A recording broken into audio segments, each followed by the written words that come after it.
علامہ صاحب یہ ارشاد فرمائیے گا، کیا ہمارے نبی کریم صلی اللہ علیہ وآلہ وسلم کا کوئی مثل ہو سکتا ہے؟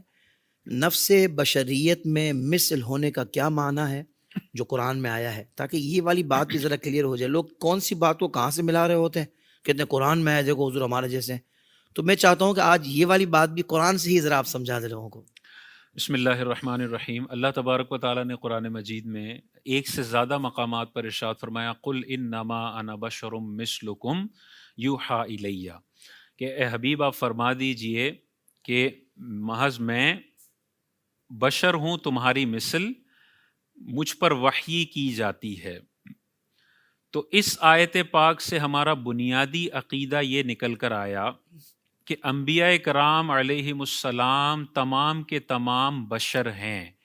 نبی کی بشریت کا انکار کفر ہے، صحیح، کیونکہ یہ تو قرآن کی آیتوں کا انکار ہو جائے گا. بالکل ٹھیک. لیکن نفس بشریت میں انبیاء کرام علیہم السلام انسان ہیں، لیکن باقی انسانوں کے مقابلے میں کروڑ اور ارب گنا زیادہ فضیلت رکھنے والے ہیں. سبحان اللہ. نفس بشریت میں مثل. اب اس کی میں مثال اگر دنیاوی اعتبار سے آپ کو دوں نا، ایک بلو ڈائمنڈ آپ نے سنا ہوگا. بلو ڈائمنڈ دنیا کا سب سے زیادہ مہنگا پتھر ہے. 5 ارب روپے اس کی قیمت ہے، چھوٹے سے ہیرے کی. اس کو کہتے ہیں بلو ڈائمنڈ. نفس اپنی اصلیت کے اعتبار سے یہ پتھر ہے، اور روڈ پہ پڑا ہوا بے وقت سا پتھر بھی پتھر ہے. دونوں پتھر ہیں. اب کوئی بے وقوف مارکیٹ میں چلا چلا کر کہے کہ بلو ڈائمنڈ اور یہ روڈ پہ بڑا ہوا پتھر ایک ہی ہے، ایک ہی جیسے پتھر ہیں، ان میں کوئی فرق نہیں ہے، تو دنیا کے 7 ارب انسان کہیں گے اسے پاگل خانے میں جمع کروایا جائے کہ وہ بیش قیمتی پتھر ہے. نفس سے پتھر ہونے میں تو وہ پتھر ہے، لیکن ایسے اربوں خربوں پتھر ایک طرف اور وہ 5 ارب کا اتنا سا پتھر ہے. یہ بلا تمثیل میں نے مثال ذکر کی ہے، کوئی تمثیل نہیں ہے، بلا تمثیل ہے. تو تاجدار کائنات کی بشریت انتہائی کامل اور ہماری بشریت انتہائی ناقص ہے. کبھی بھی انسانیت جو ہماری بشریت ہے اس کا مقابلہ کسی نبی سے نہیں ہو سکتا، کسی صحابی سے نہیں ہو سکتا. تاجدار کائنات کی شان تو وراء الورا ہے. اس میں دیکھیں مزید اگر ہم دیکھیں تو یہ دیکھیں یہ عقیدہ. اب لوگ کہیں گے کہ دیکھو قرآن میں لکھا ہوا ہے ہماری طرح بشر ہیں، یہ لوگ کہتے ہیں کہ ہماری طرح بشر نہیں ہیں. ان کا عقیدہ قرآن سے ہٹ کر ہے.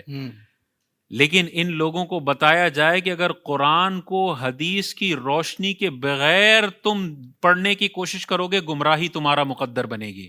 یہ بخاری کی حدیث ہے، مسلم کی حدیث ہے. حضور علیہ الصلوۃ والسلام نے صوم وصال رکھنا شروع کیا بغیر افطار کے اگلے دن کا روزہ. صحابہ بھی حضور کی اتباع میں روزہ رکھنا شروع ہوئے. کچھ دن بعد تھکاوٹ کی وجہ سے صحابہ گرنے لگے، تو تاجدار کائنات نے پوچھا کیا معاملہ ہے؟ صحابہ نے عرض کی یا رسول اللہ ہم بھی صوم وصال رکھ رہے ہیں. حضور علیہ الصلوۃ والسلام نے ارشاد فرمایا تم میں سے میری مثل کون ہے؟ ایکم مثلی، تم میں سے میری مثل کون ہے؟ مجھے تو میرا رب کھلاتا پلاتا ہے. جب ابو بکر صدیق رضی اللہ تعالی عنہ افضل البشر بعد الانبیاء بالتحقیق، اگر وہ نبی کی مثل نہیں ہے تو آج کا ایک بیکار انسان چلتے پھرتے یہ جملہ استعمال کرے کہ نبی ہماری طرح بشر ہیں، یہ بہت بڑی بے ادبی اور گستاخی والی بات ہے. جب نبی نے ارشاد فرمایا انی لست مثلکم، واضح طور پر کلیئر فرما دیا کہ آنے والا بندہ اگر تمہیں انما انا بشر مثلکم دکھا کر بار بار خود کو نبی کے برابر کہنے کی کوشش کرے تو اسے یہ بخاری مسلم کی حدیثیں دکھا دینا کہ صحابہ بھی نبی کی مثل نہیں ہو سکتے، نبی جیسے نہیں ہو سکتے. اسی طرح دیکھیں ہم صرف آگے دیکھتے ہیں اور دیوار جہاں آتی ہے ہماری نگاہ رک جاتی ہے.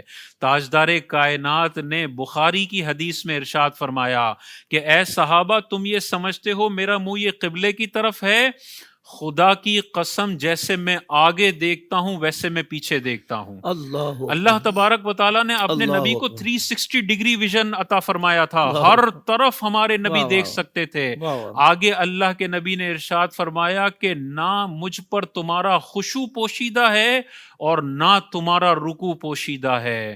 اندازہ کریں خشوع کا مطلب ہوتا ہے نماز میں وہ کیفیت کہ بندہ دل میں کیا سوچ رہا ہے. دل میں اگر اللہ کا اور عذاب آخرت کا اور احکام الہیہ کا خیال رکھ کے نماز پڑھ رہا ہے ہم کہیں گے خشوع و خضوع اس کا اچھا ہے. اور اگر دنیاوی خیالات کے ساتھ پڑھ رہا ہے ہم کہیں گے خشوع و خضوع نہیں ہے. ہمارے نبی نے ارشاد فرمایا کہ میری طاقت یہ ہے کہ میں تمہارے رکوع کو بھی جانتا ہوں اور تمہارے دلوں میں آنے والے خیالات کو بھی تمہارا نبی جانتا ہے. اللہ اکبر. اللہ تو اکبر. یہ کیسے آج کا انسان کھڑا ہو کے کہہ سکتا ہے کہ نبی ہماری مثل بشر ہیں؟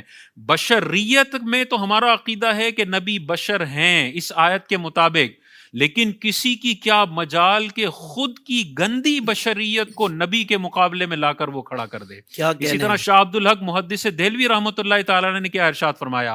آپ ارشاد فرماتے ہیں مالک کا حق ہے کہ وہ اپنے بندے کو کیسے بھی خطاب فرمائے. یہ اللہ تبارک و تعالیٰ کا حق ہے کہ وہ نبی کو کیسے بھی خطاب کیا فرمائے. کہنے ہیں. واہ. لیکن عام بندے کی کیا مجال کہ وہ اس آیت کے بعد اپنے منہ سے بار بار کہے کہ نبی ہماری مثل بشر ہیں.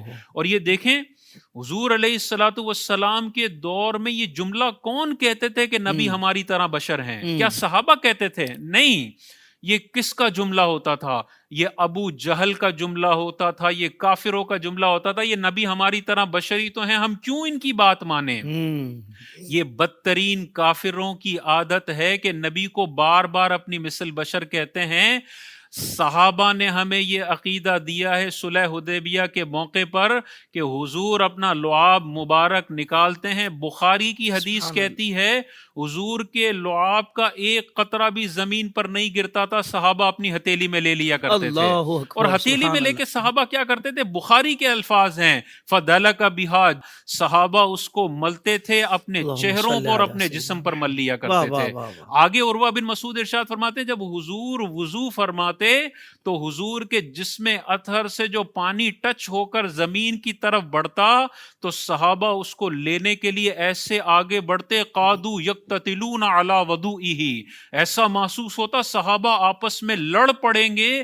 کس لیے لڑ رہے ہیں؟ تاجدار کائنات کے جسم سے ٹچ ہوا ہوا پانی ہمارے ہاتھوں میں آ جائے. یہ صحابہ نے بے مثل و بے مثال تعظیم کر کے دکھائی ہے اور امت کو بتایا ہے کبھی بھی یہ جملہ تمہاری زبانوں پر نہ آئے کہ تم یہ کہتے پھرو کہ نبی ہماری طرح ہیں، ہم جیسے بھولتے ہیں وہ بھی بھول جاتے ہیں، ہم جیسے اعمال کرتے ہیں وہ بھی اعمال کرتے ہیں، ہم جیسے کھاتے پیتے سوتے ہیں وہ بھی کھاتے پیتے سوتے ہیں. تاجدار کائنات نے بتایا تمہارا سونا الگ ہے اور میرا سونا الگ ہے. نبی کی آنکھیں سوتی ہیں، نبی کا دل نہیں سوتا ہے. سوتے وقت بھی تاجدار کائنات اللہ تعالیٰ کی قدرتوں کا جلوہ کر رہے ہوتے ہیں. سبحان اللہ سبحان اللہ ماشاء اللہ. اللہ تعالیٰ آپ کو خوب جزائے خیر عطا فرمائے. علامہ صاحب بہت کمال آپ نے گفتگو فرمائی ہے. سبحان اللہ. یہ خصوصی فیضان ہے اور میں سمجھتا ہوں کہ یہ فیضان سیدی اعلیٰ حضرت ہے کہ جو نبی پاک صلی اللہ علیہ وسلم کی شان و عظمت کو یہ اس انداز سے بیان کر رہے ہیں. یقیناً ہمارے امام نے ہمیں حضور سے محبت کا، ادب کا یہی انداز سکھایا ہے.